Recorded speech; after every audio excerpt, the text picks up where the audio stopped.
नमस्कार मैत्रिणींनो, आज आपण बटाट्याची स्लाइस करायची आणि छान आपण तळणार आहोत. आपण बटाट्याचे आपण कवर काढले आणि स्लाइस करून घ्यायचे.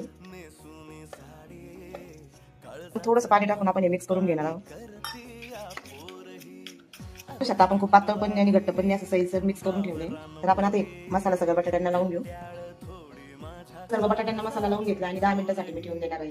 3 ते 4 चमचे मी तांदळाचं पीठ घेतले, त्याच्यामध्ये अर्धा चमचा मीठ टाकते, कारण कोटिंग आणि लागून नये म्हणून. त्या पिठामध्ये आपण छान कोटिंग करून घेऊ बटाटा. आणि मी पॅन पण ठेवलेला आहे, आपण लगेच तळायला ठेवू. मला बटाटा घेऊ.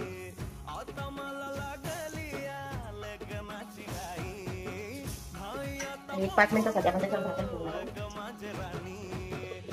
तर 3 ते 4 मिनिटं झाली, आपण झाकण काढून घेऊ. आता पलटी करून बघू. तुम्ही बघू शकता बटाट्याचे काप किती छान गोल्डन कलर छान झाले. परत 3 ते 4 मिनिटं आपण झाकण ठेवणार आहोत. बघू शकतो तुम्ही, आता 3 ते 4 मिनिटं झाली, झाकण काढते. आपले बटाटे छान क्रिस्पी तळलेले आहेत. तुम्ही पण अशीच करून बघा आणि मला कमेंट करून सांगा तुम्हाला कशी वाटली. चॅनलला लाईक सबस्क्राईब नक्की करा.